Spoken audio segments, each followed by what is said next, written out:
Next topic, grouping of batteries. What is grouping हे आपल्याला अगोदर लर्न करावं लागेल. त्या अगोदर पहा, हे एक छोटंसं सर्किट आहे. या सर्किटमधून करंट किती फ्लो होत आहे हे जर मी तुम्हाला विचारलं तर तुम्ही म्हणाल हे किती सोपं आहे, बरोबर. By using Ohm's law we can calculate current passing through this circuit, I is equal to V by R. But एवढं सोपं सर्किट तुमच्या परीक्षेमध्ये येणार नाही, म्हणून आपल्याला या टॉपिकची गरज आहे. ग्रुपिंग म्हणजे एकापेक्षा जास्त बॅटरी असतील तर काय करायचं. इथे एकच बॅटरी आहे, एकच रेजिस्टर आहे, तर तुम्ही लगेच सांगाल या सर्किटमधून एवढा करंट फ्लो होत आहे. यात काहीच अवघड नाही आणि हे सर्वात सोपं आहे. तर मग तुम्ही हेच लॉजिक लावून या सर्किटमधून किती करंट फ्लो होत आहे हे सांगू शकाल का? नाही सांगू शकणार. जर या गोष्टीचं नॉलेज असेल तर सांगू शकाल, म्हणूनच आपल्याला ही गोष्ट आज शिकायची आहे. तर पहा, वन बाय वन. इथे एक बॅटरी आहे, या बॅटरीचं EMF E1 आहे, त्या बॅटरीचा इंटरनल रेजिस्टन्स R1 आहे. या बॅटरीला ही बॅटरी सिरीजमध्ये जोडली आहे आणि या बॅटरीला ही बॅटरी कशा पद्धतीने जोडली आहे हे पण तुम्ही पाहून घ्या. या बॅटरीचं निगेटिव्ह टर्मिनल, या बॅटरीचं पॉझिटिव्ह टर्मिनल पहा, इथे असेल पॉझिटिव्ह, इथे असेल निगेटिव्ह, इथे असेल पॉझिटिव्ह, इथे असेल निगेटिव्ह. या बॅटरीचं निगेटिव्ह टर्मिनल या बॅटरीच्या पॉझिटिव्ह टर्मिनलला जोडलं आहे. Please note this. देन या बॅटरीचा इंटरनल रेजिस्टन्स R1 आहे, या बॅटरीचा इंटरनल रेजिस्टन्स R2 आहे आणि ही जी मांडणी आहे या मांडणीला, या कनेक्शनला आपण म्हणतो सिरीज कनेक्शन. एका पाठोपाठ एक अशा पद्धतीने बॅटरी जोडल्या तर त्याला आपण म्हणतो सिरीज कनेक्शन. आणि याच दोन बॅटरी सिरीजमध्ये जोडल्या आहेत तर त्यांचं ग्रुपिंग कसं करायचं, म्हणजेच इथे पहा, या सर्किटमधून फ्लो होणारा करंट I असेल तर तो आपण ओहम्स लॉ नुसार V बाय R असं लिहून फाइंड करू शकतो. पण इथे पहा, न्यूमरेटरला इथे V आहे म्हणजे EMF. तर या ठिकाणी EMF E1 घ्यायचा का, या ठिकाणी EMF E2 घ्यायचा का, या ठिकाणी या दोघांचं ॲडिशन E1 प्लस E2 घ्यायचं का, या दोघांचं सबट्रॅक्शन E1 मायनस E2 घ्यायचं. हे सारे कन्फ्युजन आपल्या डोक्यात येतील. तर फायनली सिरीज कनेक्शनचा अभ्यास केल्यानंतर इथे काय घ्यायचं आणि काय नाही घ्यायचं हे आपल्याला कळून जाईल. परत डिनॉमिनेटरला रेजिस्टर आहे, मग इथे कोणता रेजिस्टन्स घ्यायचा, R1 घ्यायचा, R2 घ्यायचा की हा R घ्यायचा, हे पण कन्फ्युजन तुमचं दूर होऊन जाईल. जेव्हा इथे काय घ्यायचं, इथे काय घ्यायचं हे कन्फ्युजन तुमच्या डोक्यात नसेल त्यावेळेस तुम्ही असं कुठलंही सर्किट तुमच्या समोर आलं तर लगेच तुम्ही त्या सर्किटमधून किती करंट फ्लो होतो हे सांगायला जास्त वेळ घेणार नाही. तर आपण सुरू करूया.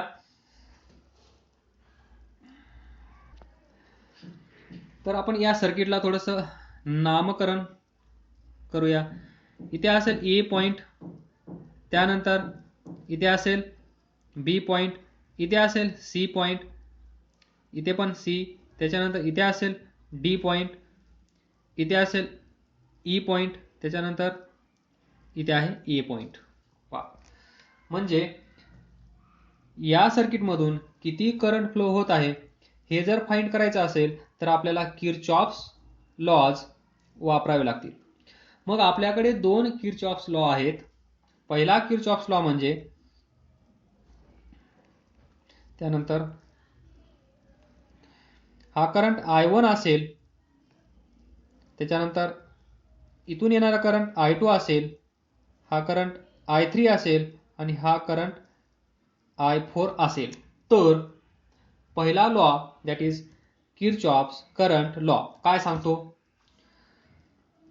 Algebraic sum of all this current coming towards a junction is 0. म्हणजे हा पहा, हा इकडे येत आहे I1, I2 इकडे येत आहे या जंक्शन पॉइंटकडे प्लस I2, I3 दूर जात आहे.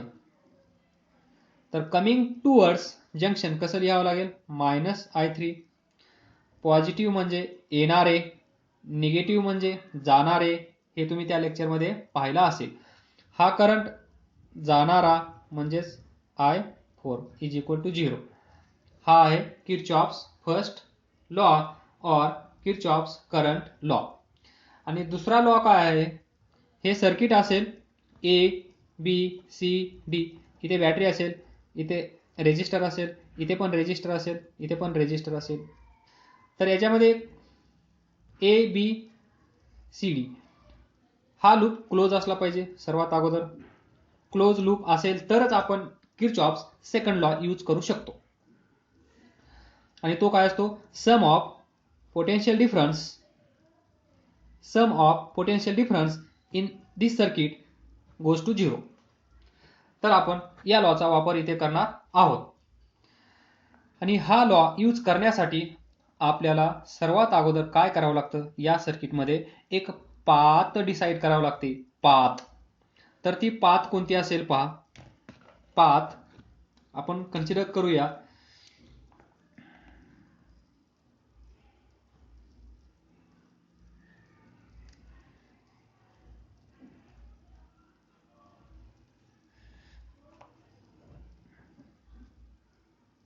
म्हणजेच अँटी क्लॉक वाईज.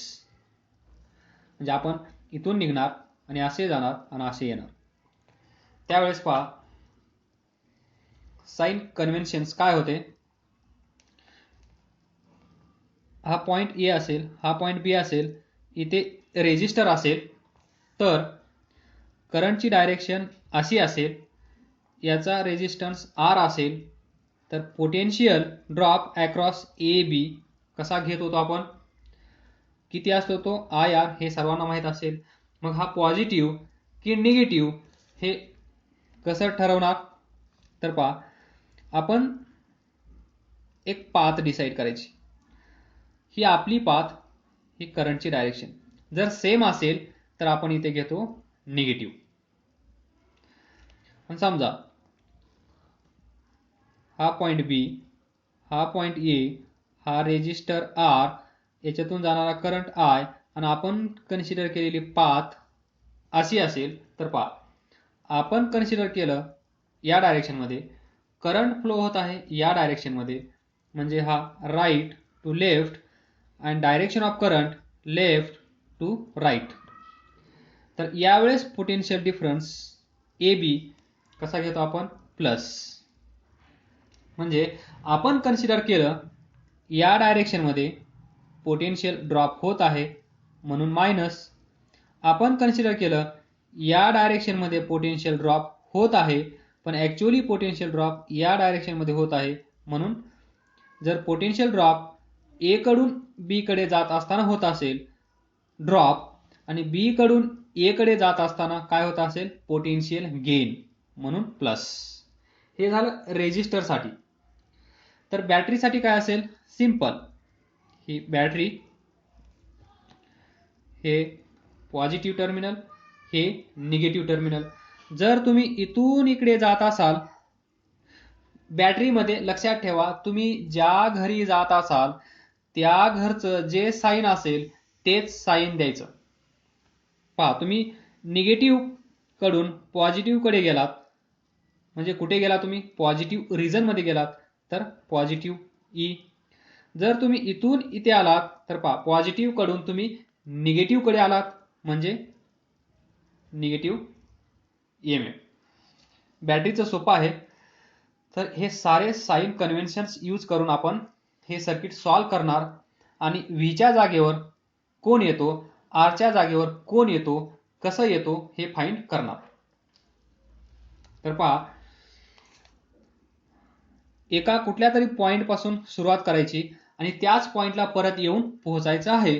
आणि याच्यामध्ये अजून एक दुसरी गोष्ट सांगितली होती, किरचॉफ्स सेकंड लॉ ज्यावेळेस आपण शिकत होतो त्यावेळेस, इथल्या कुठल्याही एका बॅटरीमधून जे सर्किट असेल त्या सर्किटमध्ये बॅटरी अवेलेबल असेल, त्या बॅटरीमधून करंट बाहेर येत असेल, कुठल्याही बॅटरीमधून एक करंट ड्रॉ करा आणि तोच करंट त्या बॅटरीला द्यायला विसरू नका.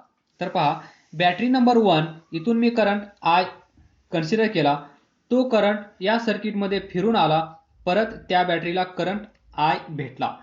म्हणजे जेवढा करंट या बॅटरीमधून निघाला होता तेवढाच करंट त्या बॅटरीला येऊन पोहोचला. या गोष्टीकडे लक्ष द्या. Please note this point, important point. त्या बॅटरीमधून जेवढा करंट निघाला तेवढाच करंट त्या बॅटरीला भेटला पाहिजे या क्लोज सर्किटमध्ये. त्यावेळेस आपण KVL लॉ वापरून अचूक आन्सर काढू शकतो. तर पहा, आपण सुरुवात करूया ए पॉइंट पासून. पाथ कशी आहे आपली? अशी अँटी क्लॉकवाईज. म्हणजे इथून आपण निघणार, ही असेल पाथ, त्यानंतर इकडे येणार, अशी क्लोज होणार. डायरेक्शन पहा, ही डायरेक्शन पहा, ही डायरेक्शन पहा. इथे कशी असेल? अशी असेल. इथे कशी असेल? अशी असेल. अँटी क्लॉकवाईज डायरेक्शनमध्ये आपण क्लोज पाथ कन्सिडर केली. त्या डायरेक्शनमध्ये सर्व रेजिस्टरची डायरेक्शन असेल, करंटची डायरेक्शन असेल तर निगेटिव्ह, त्याच्या अपोजिट असेल तर पॉझिटिव्ह. आणि बॅटरीसाठी एकदम सोपं आहे. Now we are in situation to write the equation by using KVL. तर पहा, ए to be, A to be, ए आणि बीच्या मध्ये काय आहे? एक ए आणि बीच्या मध्ये एक रेजिस्टर आहे. हा कोणता रेजिस्टर आहे? या बॅटरीचा इंटरनल रेजिस्टर. तर पहा, आपली डायरेक्शन अशी आहे अँटी क्लॉकवाईज. या रेजिस्टरमधून करंट त्याच डायरेक्शनमध्ये जात आहे. म्हणजे आपली डायरेक्शन त्या करंटची डायरेक्शन कशी आहे? सेम. तर मग इथून इथे आल्यानंतर रेजिस्टरमध्ये काहीतरी एनर्जी यूज केली जाते, वर्क डन घडून येतं, त्यामुळे इथे पोटेन्शियल ड्रॉप होतो. तो ड्रॉप कसा असेल? निगेटिव्ह. कारण आपण कन्सिडर केलेली direction of current is same. तर पहा, ए बी साठी कसं लिहिता येईल? IR1 मायनस, कारण डायरेक्शन सेम. त्यानंतर हा पॉइंट बी आहे, बी टू सी. या बी टू सी मध्ये बॅटरी आहे. बॅटरीच्या निगेटिव्ह टर्मिनल पासून आपण पॉझिटिव्ह टर्मिनलला जात आहोत, म्हणजे आपली व्हॅल्यू वाढत आहे. तर आपण इथं कसं घेणार? बॅटरीसाठी प्लस E1. त्यानंतर सी ला आलो, सी पासून इथे पहा, इथे रेजिस्टर भेटला. तर आपली पाथ पहा अशी आहे, करंटची डायरेक्शन पहा अशी आहे. हा ॲरो पहा, हा ॲरो पहा, दोन्ही ॲरो सेम डायरेक्शनमध्ये आहेत. तर या रेजिस्टरमध्ये पोटेन्शियल ड्रॉप होत असेल, म्हणजेच निगेटिव्ह. तर मायनस आय रेजिस्टर आर. त्यानंतर डी ला आलो, डीच्या नंतर काहीच नाही. इथे आलो पहा, डी टू ई. डी आणि ईच्या मध्ये इथे एक इंटरनल रेजिस्टन्स आहे सेकंड बॅटरीचा. तर पहा, आपली डायरेक्शन कशी आहे? अशी. इकडून आपण जात आहोत असं, ही डायरेक्शन आहे आपली. त्यानंतर डायरेक्शन ऑफ करंट कशी आहे? अशी. म्हणजे सेम आहे. सेम असेल तर negative. Minus I internal resistance R2. हे माहीत आहे ना तुम्हाला? हा रेजिस्टर असेल, त्यातून करंट आय जात असेल, त्याचा रेजिस्टन्स R असेल, तर हे ए पॉइंट असेल, हा बी पॉइंट असेल, तर VAB is equal to IR. Potential drop IR एवढा होत असतो, हे सर्वांना माहीत आहे ना? ठीक आहे. तर पहा, आपण आता कुठे आलो आहोत? ईला. ईच्या नंतर आपल्याला भेटली बॅटरी. बॅटरीमधून आपण कुठून कुठे जात आहोत? निगेटिव्ह टर्मिनल पासून पॉझिटिव्ह टर्मिनलला जात आहोत आपण, म्हणजे आपली व्हॅल्यू वाढत आहे. तर काय लिहावं लागेल? Plus E2. पहा, सर्किट क्लोज झालं. आपण ए पासून निघालो होतो, एलाच येऊन पोहोचलो. तर पहा, इथे एक रेजिस्टर आहे, इथे एक आहे, इथे एक आहे, 3 रेजिस्टर. मग 3 रेजिस्टरचे 3 पोटेन्शियल ड्रॉप आले का? पहा, 1 2 3. त्यानंतर या सर्किटमध्ये दोन बॅटरी आहेत, इथे एक बॅटरी आहे, इथे एक बॅटरी आहे, तर दोन बॅटरीज या इक्वेशनमध्ये आल्या का पहा, 1 2. म्हणजेच potential drop in close circuit is 0. Sum of potential drop in closed circuit is always 0, that is by KVL, Kirchhoff's second law. तर पहा हे इक्वेशन आपण सॉल्व करूया. Minus I R1 minus I R हा minus I R2 is equal two plus E1 इकडे येऊन minus E1 होईल, हे प्लस E2 इकडे जाऊन मायनस होईल. पहा इथे minus minus minus minus minus, तर याला प्लस लिहायला काहीच हरकत नाही. I R1 plus I R plus I R2 is equal to E1 plus E2. त्यानंतर I I I common,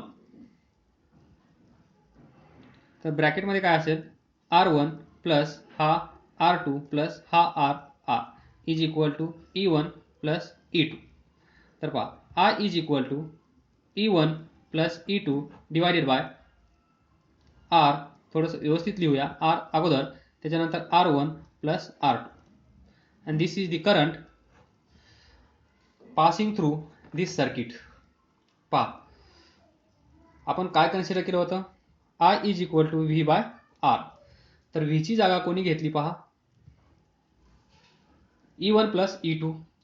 R ची जागा कोणी घेतली पहा, R plus R1 plus R2. आलं का लक्षात? पहा R1 प्लस R2 प्लस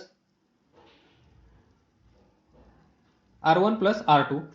तर याच्यामध्ये पहा हा जो करंट आहे, हा करंट या बॅटरीमधून जो जात आहे तोच करंट या रेजिस्टरमधून जात आहे, तोच करंट या बॅटरीमधून जात आहे. आणि जेव्हा करंट सेम असतो तेव्हा ते सर्व रेजिस्टर्स एकमेकांना कसे असतात, सिरीजमध्ये. म्हणून R plus R1 plus R2. आणि पहा या दोन बॅटरीज कशा जोडल्या आहेत, परत एकदा पहा. Negative terminal of first battery is connected to positive terminal of second battery.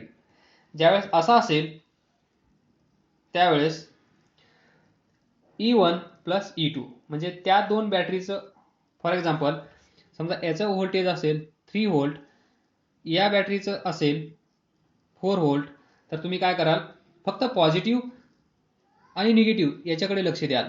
म्हणजे निगेटिव्ह पॉझिटिव्हला जोडलेला असेल तर तुम्ही डायरेक्ट काय कराल, 4 प्लस 3 7, म्हणजे व्हीच्या जागेवर काय येईल 7. डायरेक्ट विचार करण्याची गरज पडणार नाही तुम्हाला, नाहीतर मग एवढं डेरिव्हेशन करावं लागेल. तर पहा, आणि हे सर्व रेजिस्टर्स एकमेकांना सिरीजमध्ये असल्यामुळे आरच्या जागेवर कोण आला, त्या सर्वांची सम. इथे लक्ष द्या. तर याला थोडंसं व्यवस्थित लिहूया. हा E0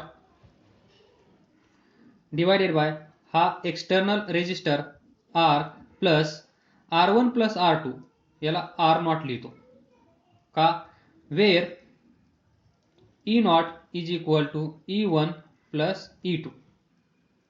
फायदे लक्ष द्या, निगेटिव्ह टर्मिनल एका बॅटरीचं पॉझिटिव्ह टर्मिनलला जोडलेलं असेल त्यावेळेस सम. त्यानंतर wear R0 is equal to, पहा या दोन बॅटरीज एकमेकांना कशा जोडल्या आहेत, या दोन बॅटरीज एकमेकांना कशा जोडल्या आहेत, सिरीजमध्ये. मग सिरीजमध्ये दोन रेजिस्टर्स काय होतात, ऍड, म्हणून R1 plus R2, R1 plus R2. Logic clear होत असेल.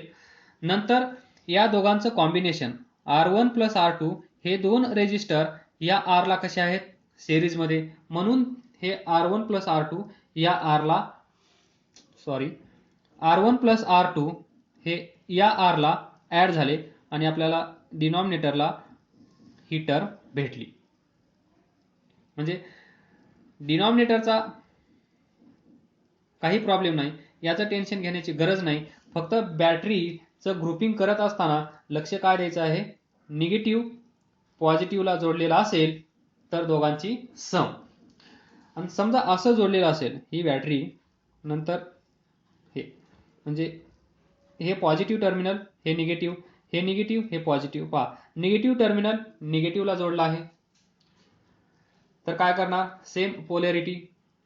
त्यावेळेस काय करणार तुम्ही, याचं EMF E1 असेल, याचं EMF E2 असेल, तर E नॉटची व्हॅल्यू काय असेल, this value E1 minus E2 mod. दोघांचा डिफरन्स आलं लक्षात, दोघांचा difference. If the polarity of one of the battery is reverse, the equivalent EMF will be this. आणि जर नॉर्मल असेल ही बॅटरी, हे पॉझिटिव्ह टर्मिनल, हे निगेटिव्ह टर्मिनल, त्यानंतर ही दुसरी बॅटरी, हे पॉझिटिव्ह टर्मिनल, हे निगेटिव्ह टर्मिनल. पहा सिरीजमध्ये पॉझिटिव्ह निगेटिव्हला. त्याच्यानंतर अजून एक बॅटरी असेल,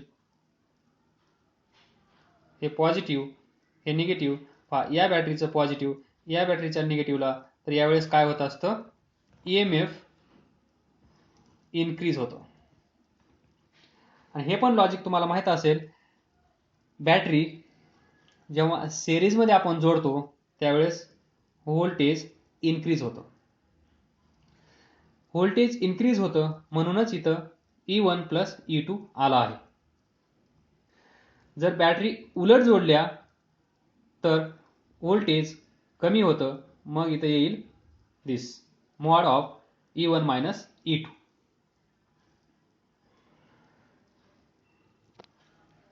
तर आजपासून तुम्ही असं सर्किट दिसल्यानंतर घाबरणार नाही. आणि जर हा फॉर्म्युला नाही आठवला तर तुम्ही काय करणार, मग तुम्ही जाणार किर्चॉफ्स लॉ कडे, हे सर्व डिराईव्ह करणार. तुम्हाला तरी पण करंट भेटणार, थोडासा वेळ जास्त लागेल. थँक्यू.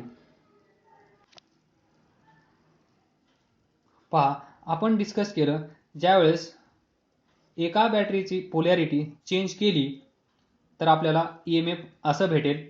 म्हणजे निगेटिव्ह निगेटिव्हला जोडलेला असेल, पॉझिटिव्ह पॉझिटिव्हला जोडलेला असेल, तर काय करावं लागेल, E1 मायनस E2. पण आपण रेजिस्टन्स बद्दल काही बोललो नाही, तर रेजिस्टरवर काही परिणाम होणार नाही. बॅटरी कशीही जोडा, ते सर्व रेजिस्टर्स एकमेकांना सिरीजमध्ये असतील तर सर्वांची सम करायची सिंपल. बॅटरी उलट केली म्हणून R1 हा R1 मायनस R2 कराल. Don't do this mistake. फक्त आणि फक्त इफेक्ट होईल व्होल्टेजवर. हे दोन रेजिस्टर सिरीजमध्ये असतील तर त्यांचं नेहमी ॲडिशनच होईल. जर पोलॅरिटी चेंज केली तर तुम्ही E1 प्लस E2 च्या जागेवर E1 मायनस E2 घेणार आणि एक्झाममध्ये गडबडीमध्ये घाईमध्ये R1 मायनस R2 घेण्याची शक्यता असते. असं करू नका.